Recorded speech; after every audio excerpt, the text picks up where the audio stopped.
আজ অর্থাৎ 1 জানুয়ারি 2025 থেকে পশ্চিমবঙ্গের সমস্ত রেশন ডিলারকে এই নতুন পদ্ধতিতে নিজেদের ডেইলি স্টক এবং সেল রেজিস্টারকে করতে হবে। গত মাসের 3 তারিখে কিন্তু এই অর্ডারটি পাস করানো হয়েছিল, যেটাকে মডিফাই করা হয়েছে গত মাসের 12 তারিখে, এবং এই অর্ডারের সাথে একটি নতুন করে ফরম্যাট দেওয়া হয়েছে, যেই ফরম্যাটেতে পশ্চিমবঙ্গের সমস্ত রেশন ডিলারকে নিজেদের ডেইলি স্টক এবং সেল রেজিস্টারকে করতে হবে। এই ফরম্যাটের মধ্যে প্রথমেই যে পেজটি রয়েছে সেটা হচ্ছে কভার পেজ। এই পেজটিকে আপনাদের জন্য আমি বানিয়ে দিয়েছি। এছাড়া ক্যাটাগরি ওয়াইজ প্রত্যেকটা কমোডিটি যেগুলি রয়েছে RKSY 1, 2, PHH, SPHH, অন্তর্দয়, এই সমস্ত রাইস, আটা যেগুলি থাকবে আর কি, ক্যাটাগরি ওয়াইজ কমোডিটি ওয়াইজ আপনাদের জন্য ফরম্যাটকে রেডি করে দিয়েছি। আপনারা জাস্ট প্রিন্ট করবেন এবং কাজ করতে পারবেন বা লিখতে পারবেন। এছাড়া যে সমস্ত স্পেশাল প্যাকেজওয়ালা এরিয়া রয়েছে, যেমন জঙ্গলমহল বা আইলা এরিয়া বা এরকম যে সমস্ত স্পেশাল প্যাকেজওয়ালা এরিয়া রয়েছে, তাদের জন্য একটি ব্ল্যাঙ্ক পেজ আমি রেডি করে দিয়েছি, যেটা লাস্টের যে পেজটি থাকবে সেই পেজটিতে আপনারা কিন্তু ব্ল্যাঙ্ক একটি পেজ পাবেন। সেখানে আপনারা লিখে নিতে পারবেন আপনাদের সুবিধা মতো, ম্যানুয়ালি যে সমস্ত প্যাকেজ ইনক্লুডেড থাকবে সেগুলি আপনারা লিখে নিতে পারবেন।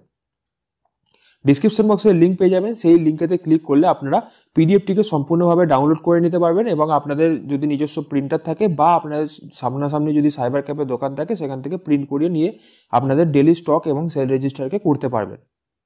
যারা এখনো পর্যন্ত আমার আগের ভিডিওটি দেখেননি, সেখানে কিন্তু আমি ক্লিয়ারলি বলেছিলাম, তবু আমি এই ভিডিওতে কিভাবে আপনারা ফিল আপ করবেন সেগুলি একটু দেখিয়ে দিচ্ছি।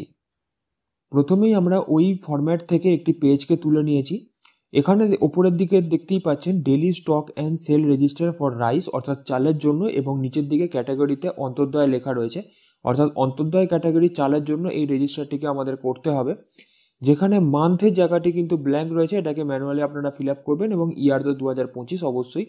এবারে নিচের দিকে টেবিলসের মধ্যে এখানে ডেটের জায়গাতে বাঁ দিকে এখানে 1 তারিখ থেকে 31 তারিখ পর্যন্ত আপনি ডেটগুলিকে ফিল আপ করতে পারবেন। এদিকে ডেটের জায়গাটিতে আপনারা 1/1/2025 বসিয়ে গত বছরের অর্থাৎ 31শে ডিসেম্বর 2024-এর যে ক্লোজিং ব্যালেন্স ছিল সেটাই 1/1/2025-এর ওপেনিং ব্যালেন্স হিসেবে আসবে।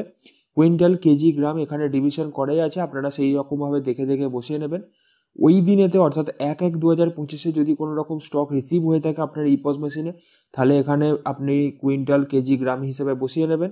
এরপরে ওই দিনেতে যদি কোনো সেল হয়ে থাকে তাহলে সেই সেলের পরিমাণটা এখানে বসিয়ে নেবেন কুইন্টাল, কেজি, গ্রাম হিসাবে, এবং লাস্ট যতটুকু ইপস মেশিনেতে রেশন সামগ্রী পড়ে থাকবে ক্লোজিং ব্যালেন্স হিসাবে সেটা এখানে বসিয়ে নেবেন আপনারা। একই রকমভাবে 2 তারিখ, 3 তারিখ, 4 তারিখ এরকমভাবে আপনি 31 তারিখ পর্যন্ত করে নেবেন। একই রকমভাবে এটা অন্তর্দয় শুধুমাত্র চালের রেজিস্টার গেল, এর সাথে সাথে অন্তর্দয়ের আটা, অন্তর্দয়ের সুগার, এর পাশাপাশি PHH এর চাল, PHH এর আটা, এরপরে RKSY 1 এর চাল এবং RKSY 2 এর চাল। এরকমভাবে আপনাদের ক্যাটাগরি ওয়াইজ এবং কমোডিটি ওয়াইজ কিন্তু এই PDF এর মধ্যেই ভাগ করা আছে, ফরম্যাট রেডি করা আছে, আপনারা প্রিন্ট আউট করবেন এবং এক এক করে বসিয়ে নেবেন। এছাড়া যে সমস্ত এলাকাতে স্পেশাল প্যাকেজ রয়েছে তারা লাস্ট যে পেজটি রয়েছে সেই পেজটিকে প্রিন্ট আউট করিয়ে সেখানে আপনাদের কমোডিটি লিখে আপনারা ম্যানুয়ালি কিন্তু ফিল আপ করতে পারবেন। আশা করবো আপনাদের এই ভিডিওটি পেয়ে অনেকটাই হেল্প হলো। যদি আপনাদের হেল্প হয়ে থাকে অবশ্যই ভিডিওটি লাইক করবেন এবং চ্যানেলটিকে সাবস্ক্রাইব করে পাশে থাকা বেলটিকে বাজিয়ে দেবেন, এবং অবশ্যই শেয়ার করতে ভুলবেন না। আজকের মতো এটুকুই, দেখা হচ্ছে আমার নেক্সট ভিডিওতে। Bye bye.